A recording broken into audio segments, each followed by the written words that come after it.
Buenos días, familia de la iglesia. Aquí estamos en lo que llamamos el Domingo de los Ramos, en que celebramos la entrada triunfal de Jesús cuando él entró en Jerusalén, el domingo de la Semana Santa en que él murió. Y por eso vamos a estar estudiando esta mañana a Mateo 21, del 1 a 11, que es un texto que se trata de la entrada triunfal. Y vamos a ver lo que Mateo tiene que enseñarnos desde este pasaje esta mañana. Entonces, si puedes abrir la Biblia e ir ahí conmigo, yo voy a leer el texto, luego vamos a orar y entonces vamos a estudiar el pasaje. Mateo 21, del 1 a 11, dice esto: cuando se acercaron a Jerusalén y llegaron a Betfagé, junto al monte de los olivos, Jesús entonces envió a los discípulos, diciéndoles: id a la aldea que está enfrente de vosotros, y enseguida encontraréis un asna atada y un pollino con ella, y desatadla y traédmelos. Y si alguien os dice algo, decid: el Señor los necesita, y enseguida los enviará. Esto sucedió para que se cumpliera lo dicho por medio del profeta, cuando dijo: decid a la hija de Sión, mira, tu rey viene a ti humilde y montado en un asna y en un pollino, hijo de bestia de carga. Entonces fueron los discípulos y hicieron tal como Jesús les había mandado, y trajeron el asna y el pollino, pusieron sobre ellos sus mantos, y Jesús se sentó encima. La mayoría de la multitud tendió sus mantos en el camino. Otros cortaban ramas de los árboles y las tendían por el camino, y las multitudes que iban delante de él y las que iban detrás gritaban diciendo: Hosanna al Hijo de David, bendito el que viene en el nombre del Señor, Hosanna en las alturas. Cuando él entró en Jerusalén, toda la ciudad se agitó y decían: ¿quién es este? Y las multitudes contestaban: este es el profeta Jesús de Nazaret, de Galilea. Oremos para que el Señor nos bendiga en el estudio de su palabra. Padre, muchísimas gracias por este tiempo que tenemos juntos. Yo te pido que tú nos bendigas, mi Señor, que ilumines nuestras mentes para entender tu palabra y para aplicarla correctamente a nuestras vidas para la gloria de Cristo. Amén. Amén. Esta era una escena diferente a cualquier otra escena. Aquí está Jesús. Él acababa de levantar a Lázaro de la muerte. Y por eso los testigos oculares estaban difundiendo las noticias sobre el milagro, y toda la gente estaba emocionada, y a la misma vez los peregrinos judíos, los galileos, estaban subiendo a Jerusalén, se dieron cuenta del milagro, se encontraron con Jesús ahí en el base del monte de olivos, y todos entraron juntos en Jerusalén, y había un gran pandemonio, como ustedes se pueden imaginar. En estos días, en la celebración de la Pascua, en este evento habían en Jerusalén casi 2 millones de personas, y las reacciones a Jesús fueron diferentes para diferentes personas, como ustedes se imaginan. Bueno, para los galileos, ellos vieron a Jesús como su héroe, porque él era de Galilea y él había hecho un milagro. Entonces, bueno, estamos con Jesús, ellos estaban pensando. Y otro grupo, los judíos de Jerusalén, vieron a Jesús como una amenaza. Ellos veían las multitudes siguiéndole a Jesús y pensaron: bueno, lo vamos a rechazar. Entonces tú tienes diferentes grupos: los que vieron el milagro, los galileos, los judíos en Jerusalén, y todos piensan diferentes cosas sobre Jesús. Pero todos tienen la misma pregunta de contestar. A pesar del hecho que ellos están pensando diferentes cosas en este momento, todos tienen que contestar la misma pregunta. Y esta es la pregunta que define todo este evento, la pregunta que define todo el relato que Mateo nos da. Y esta es una pregunta que define toda la historia, todas nuestras vidas. Es la pregunta que los judíos hicieron en Mateo 21:10, cuando ellos dijeron: cuando él entró en Jerusalén, toda la ciudad se agitó y decían: ¿quién es este? ¿Quién es este Jesús? ¿Quién es Jesús? Esa es la misma pregunta que los discípulos se hicieron cuando Jesús calmó la tempestad. ¿Quién es este que aún los vientos le obedecen? Esa es la misma pregunta que el demonio contestó en Marcos 1, cuando él dijo: yo sé quién eres, el Santo de Dios. Esta es la misma pregunta que Jesús les hizo a los discípulos en Mateo 16 cuando Él dijo, pero ¿quién dicen ustedes que soy yo? Y esta es la pregunta más importante para nosotros en toda la vida. ¿Qué decimos? ¿Quién es Jesús? ¿Quién es este? Y esa es la pregunta que Mateo quiere contestar en su relato de este evento. Bueno, la primera cosa que Mateo quiere mostrarnos de su relato es que Jesucristo es el Señor de la creación. Yo quiero decirles algo sin equívocos. Jesucristo es el Señor sobre toda la creación y toda la creación le pertenece a Él.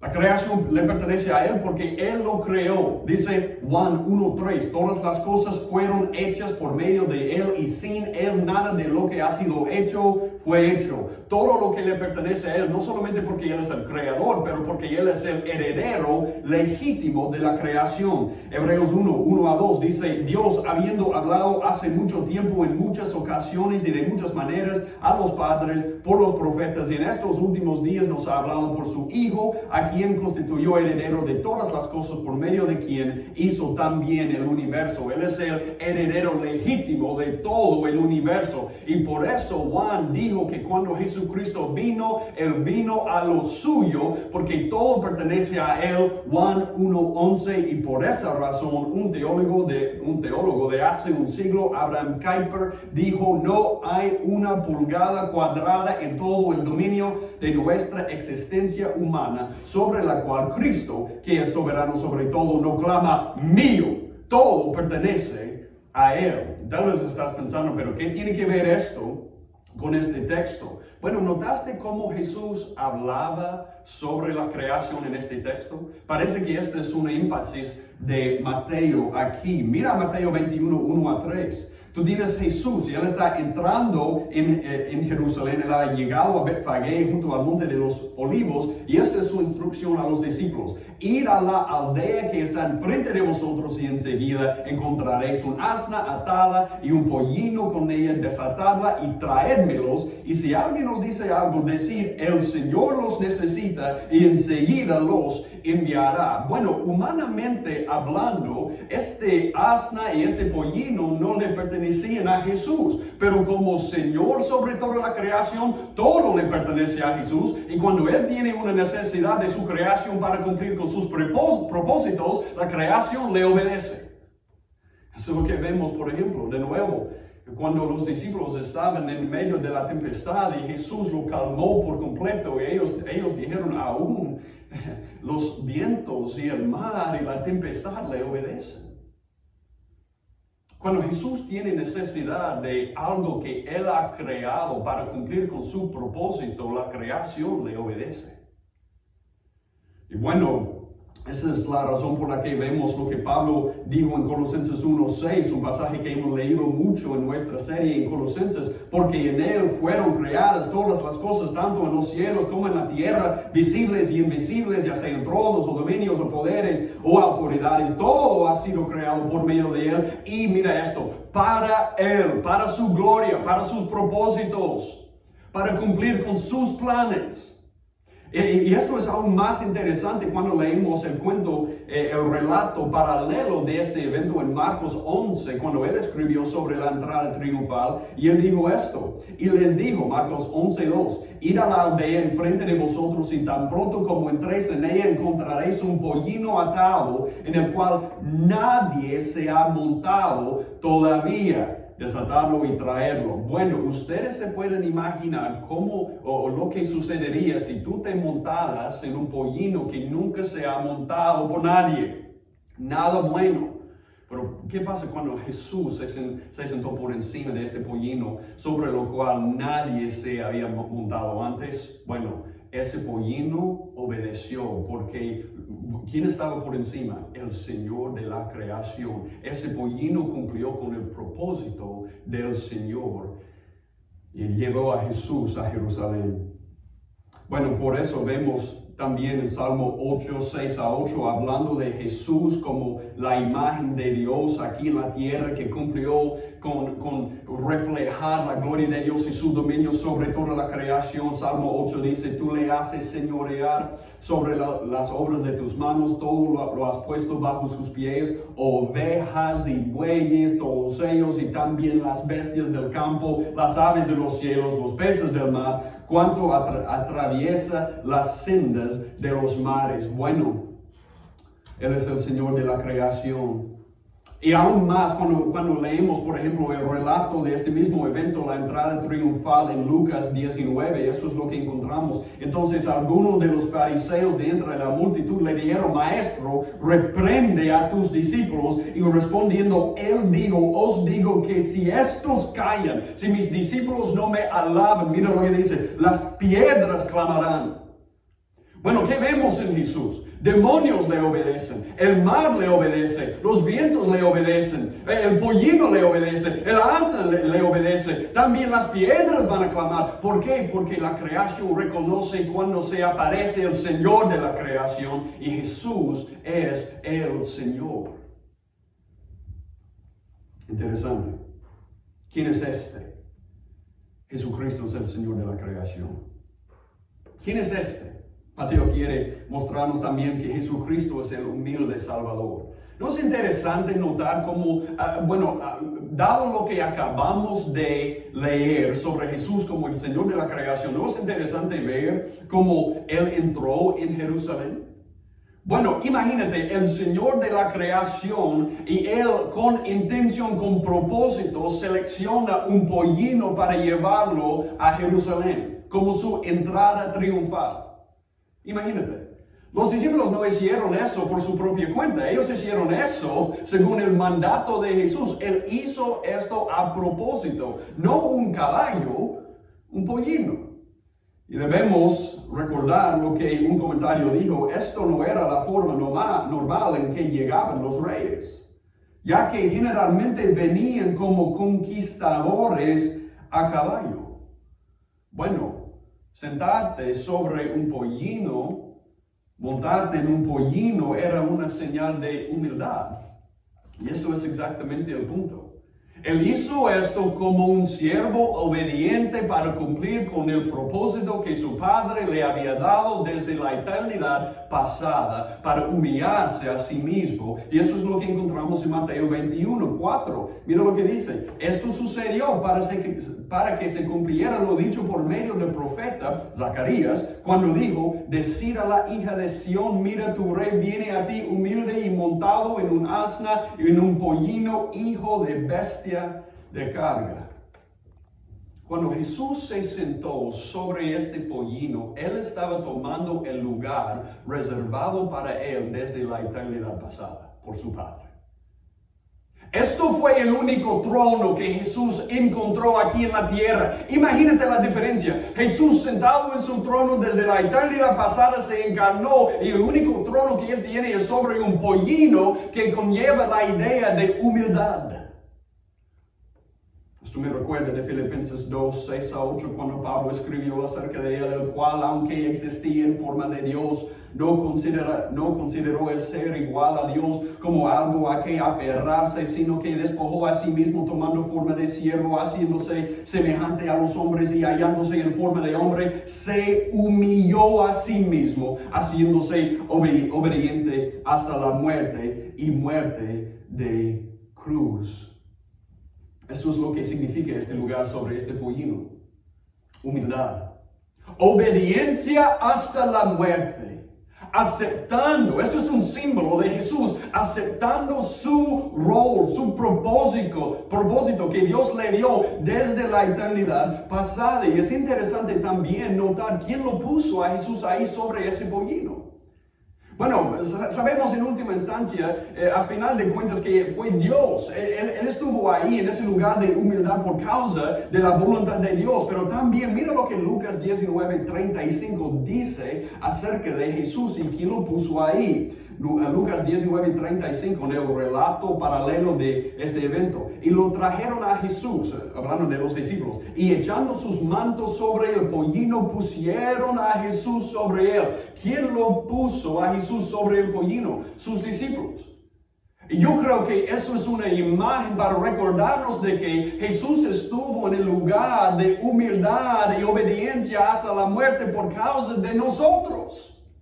¿Quién puso a Jesús ahí? Bueno, en última instancia Dios, pero Él estuvo ahí humillándose hasta la obediencia de la muerte por causa de nuestros pecados. Lo pusimos ahí en la cruz. Tenemos la culpa. Y esto es una imagen de eso cuando los discípulos lo pusieron sobre ese pollino en ese lugar de humildad. Esa es la razón por la que Él vino. Bueno, imagínate Jesús sobre lo que Zacarías llama un hijo de bestia de carga. Imagínate Jesús sobre el hijo de bestia de carga para llevar nuestras cargas. Porque tú recuerdas lo que Él dijo a los cansados y cargados, ¿no? En Mateo 11. Mateo 11:29, tomad mi yugo sobre vosotros y aprended de mí que soy manso y humilde de corazón y hallaréis descanso para vuestras almas. Él es humilde y manso porque Él quiere darnos descanso. Bueno, otro comentario dijo, un asna era un símbolo de paz y eso es exactamente lo que Jesús vino la primera vez para darnos, paz con Dios. Romanos 5:1 dice esto, por tanto, habiendo sido justificados por la fe, tenemos paz para con Dios por medio de nuestro Señor Jesucristo. Él vino mostrándonos en un símbolo, montado sobre ese pollino para mostrarnos su humildad en obediencia hasta la muerte para darnos paz con Dios. ¿Quién es este? Él es Señor de la creación. Él es el humilde Salvador. Pero también Jesucristo es sacerdote, profeta y rey. Yo quiero que ustedes vean cómo Mateo describe a Jesús como nuestro sacerdote, porque es interesante notar aquí que esta es la primera vez en todo el ministerio de Jesús en que Él se hizo el centro de una demostración pública. Un comentario dijo esto de esta manera: esta fue la única vez en su ministerio que Jesús realmente planeó y promovió una manifestación pública. Hasta este momento había advertido a la gente que no dijera quién era y había evitado deliberadamente las escenas públicas. Él había evitado ser el centro de una demostración pública. Bueno, tú recuerdas en Juan 6 cuando ellos querían coronarlo como rey. Bueno, él los evitó, él huyó prácticamente. Bueno, ¿por qué ahora? ¿Por qué ahora? Porque Él hizo eso a propósito. Él se hizo el centro de esta demostración pública. ¿Por qué? Porque su hora había llegado. Su hora había llegado. Y Él sabía que los judíos, al ver las multitudes que le seguían, serían motivados a matarlo, y eso no le cogió por sorpresa. Esto era el plan. Jesús vino para morir. Él vino para hacer el sacrificio, el cordero pascual, para hacer lo que Juan dijo, por ejemplo, en Juan 1:29, en los labios de Juan el Bautista, cuando él estaba hablando con sus discípulos, y él dijo, al día siguiente vio a Jesús que venía hacia él y dijo, he ahí el cordero de Dios que quita el pecado del mundo. Imagínate, Jesús es nuestro sacrificio, pero no solamente nuestro sacrificio. Imagínate esto, él se sentó sobre ese pollino para poder después sentarte a la diestra del Padre como nuestro sumo sacerdote, habiendo hecho purificación por los pecados. Eso es lo que dice Hebreos 1:3. Después de llevar a cabo la purificación de los pecados, se sentó a la diestra de la majestad en las alturas. ¿Y por qué se sentó ahí en el trono? Se sentó porque su obra se acabó. Consumado es. El precio ha sido pagado por completo, la deuda ha sido cancelada, no hay ninguna razón por más sacrificios. La sangre de Jesús, que es infinitamente preciosa, había pagado el precio. para cubrir nuestros pecados. Y Él se sentó como nuestro sumo sacerdote. Y tú dices, ¿pero qué está haciendo Jesús como nuestro sumo sacerdote hoy? Hebreos 7:25, por lo cual Él también es poderoso para salvar para siempre a los que por medio de Él se acercan a Dios, puesto que vive perpetuamente para, mira eso, interceder por ellos. Él está ahí a la diestra del Padre, sentado, mostrando el Padre su sangre, día tras día por nosotros cuando Satanás nos acusa. Y Él dice, Padre, no, yo he pagado el precio, yo he comprado a ellos a precio de sangre. Él está intercediendo por nosotros como nuestro sumo sacerdote, y esa es la razón por la que ese pollino lo llevó a Jerusalén. Esa es la razón por la que Él se hizo el centro de esa demostración pública, porque Él vino para morir. No solamente nuestro sacerdote, Él es nuestro profeta. Es interesante recordar de nuevo que en este pasaje hay tres grupos. Tú tienes los que vieron los milagros, tú tienes los galileos, los peregrinos judíos que estaban viajando a Jerusalén, subiendo para celebrar la Pascua, y tú tienes los judíos que estuvieron ahí en Jerusalén. Y para los judíos en Jerusalén, Jesús era más o menos un peregrino también de Galilea. Ellos no lo conocían muy bien, y por eso ellos se hicieron la pregunta, ¿quién es este? Y en respuesta, los galileos, a pesar del hecho que ellos no entendían muy bien lo que ellos estaban diciendo, ellos dijeron la verdad cuando ellos dijeron esto.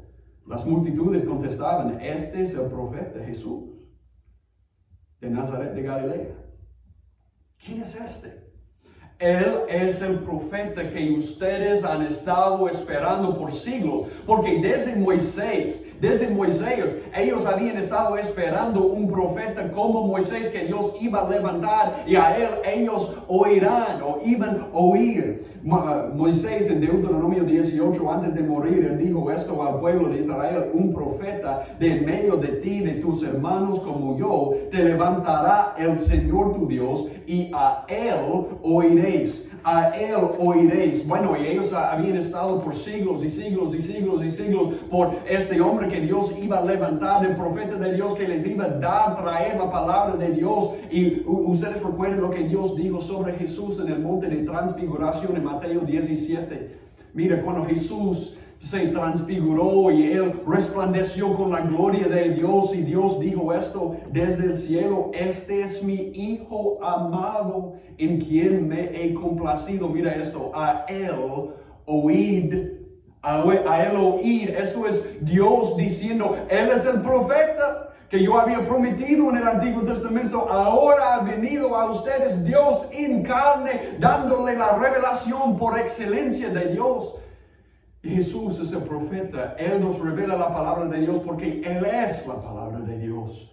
Juan 1:1 dice que en el principio existía el verbo, y el verbo estaba con Dios, y el verbo era Dios. Él es la revelación de la palabra de Dios, la revelación de Dios mismo por excelencia. ¿Por qué? Porque Él es Dios en carne. Mira lo que dice Hebreos 1:1 y 2. Dios, habiendo hablado hace mucho tiempo, en muchas ocasiones y de muchas maneras, a los padres por los profetas, en estos últimos días nos ha hablado por su Hijo, a quien constituyó heredero de todas las cosas, por medio de quien hizo también el universo. Él es la revelación de la palabra de Dios por excelencia, y esa es la razón por la que no necesitamos otra revelación de Dios, porque no podemos tener algo mejor que Dios en carne revelando la palabra de Dios. Y por eso es trágico lo que Él dijo sobre los judíos y sobre muchos en nuestro mundo. En Juan 8:43 Él dijo, ¿por qué no entendéis lo que digo? Porque no podéis oír mi palabra. ¿Por qué no podían oír? Porque ellos no querían oír. Y yo quiero decirles que no seamos así. No seamos así, pero seamos como Pedro, cuando él dijo en Juan 6, ¿a quién iremos? Solo tú tienes las palabras de vida eterna. Eso es como debemos ser con Jesús, porque Él es nuestro profeta. Pero no solamente nuestro sacerdote y nuestro profeta, Él es nuestro Rey. Mateo 1:1, bueno, todo el libro de Mateo existe para decirnos que Jesús es el rey, por eso tenemos la genealogía en el principio del libro para mostrar que Jesús es un verdadero descendiente de David, y por eso el libro termina con Jesús diciendo: toda autoridad me ha sido dada en el cielo y en la tierra, y pues y haced discípulos de todas las naciones. Ustedes deben ir para extender mi reino a todas las naciones, porque yo soy el rey del universo que tiene toda la autoridad. Y mira lo que ellos hicieron con Jesús, porque eso es el enfoque de Mateo. Él quiere mostrarnos esto. Mira lo que ellos hicieron cuando Jesús entró. Dice: la mayoría de la multitud tendió sus mantos en el camino, otros cortaban ramas de los árboles y las tendían por el camino. Eso es lo que ellos hicieron por reyes en el Antiguo Testamento. Cuando ellos coronaron reyes en el Antiguo Testamento, ellos pusieron sus mantos delante de ellos. Eso es Mateo mostrándonos: aquí viene el rey según la profecía. Y bueno, ellos estaban pensando, esto es lo que ellos estaban gritando. Ellos estaban pensando: aquí ha venido Hosana. Ellos gritaban detrás y enfrente: Hosana al hijo de David, bendito el que viene en el nombre del Señor, Hosana en las alturas. Y Hosana, la palabra significa que Dios nos salve ahora. Y a pesar del hecho que ellos estaban pensando que necesitaban salvación de los romanos y el imperio romano, lo que ellos necesitaban fue salvación de sus pecados. Y esa es la razón por la que Jesús fue para morir.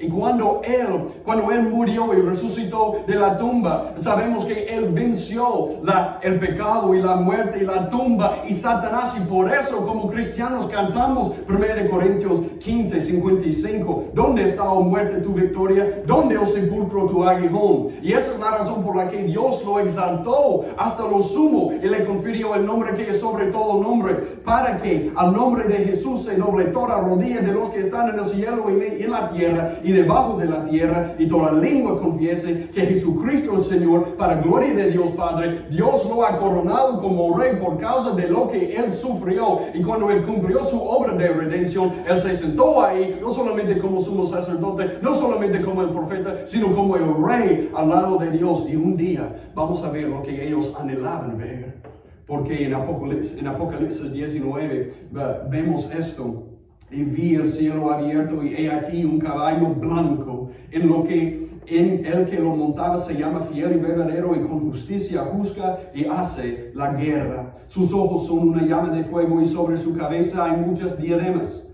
Y tiene un nombre escrito que nadie conoce sino Él, y está vestido de un manto empapado con sangre, y su nombre es el Verbo de Dios. Y los ejércitos que están en los cielos, vestidos de lino fino, blanco y limpio, le seguían sobre caballos blancos. De su boca sale una espada afilada para herir con ella las naciones, y las regirá con vara de hierro, y él pisa el lagar del vino del furor de la ira de Dios Todopoderoso. Y mira esto: en su manto y en su muslo tiene un nombre escrito: Rey de Reyes y Señor de Señores. Bueno, Él vino la primera vez en un pollino para darnos paz con Dios, pero Él viene la segunda vez sobre un caballo para juzgar y para rescatar a su pueblo. Y en ese día vamos a ver el fin de la profecía de Zacarías. Zacarías dijo que hay un rey que va a venir a ustedes humilde, pero un día, mira lo que él dice sobre el mismo rey: su dominio será de mar a mar, y desde el río hasta los confines de la tierra. Y yo quiero decirles: ¿quién es este Jesús? Él es Señor sobre toda la creación. Él es nuestro humilde Salvador. Él es nuestro sumo sacerdote y profeta y nuestro rey. Y para los que ya adoran a Jesús, para los que ya son cristianos, ustedes deben adorarle aún más en este Domingo de los Ramos. Porque ¿quién es este? Él es nuestro todo. Él es todo para nosotros. Nuestro Señor, Salvador, tesoro. Él es nuestro escudo. Él es nuestro protector. Aún en esta pandemia tenemos el tesoro en los cielos, que es Jesucristo. Y no podemos perder la esperanza. Pero si no eres un cristiano ahora, déjame decirte algo: tú quieres recibirle ahora, porque Él ha venido para darte paz para con Dios. Pero si tú esperas, tú lo vas a ver no montado sobre un pollino, sino sobre un caballo blanco, y en ese día será demasiado tarde. Hoy es el día de la salvación. ¿Quién es este? Nuestro Jesucristo, que ha venido para salvar. Oh, déjanos venir a Él. que vengas a Cristo, que vengas a Cristo. Si tú no eres un cristiano y tú estás mirando este video, este sermón, que vengas a Cristo en este momento. Déjame orar por nosotros y darle gracias a Dios por su palabra y que Él use su palabra conforme con sus propósitos. Padre, muchísimas gracias por tu ayuda en esta mañana, mi Señor. Te necesitamos, mi Señor, y te damos gracias por Jesucristo, que es revelado a nosotros como como el Señor de la creación, nuestro humilde Salvador, nuestro sacerdote, profeta y rey. Y Señor, que nos ayudes de alabarlo correctamente, y mi Señor, que tú uses tu palabra, mi Señor, para penetrar los corazones de los perdidos, para la gloria de Cristo.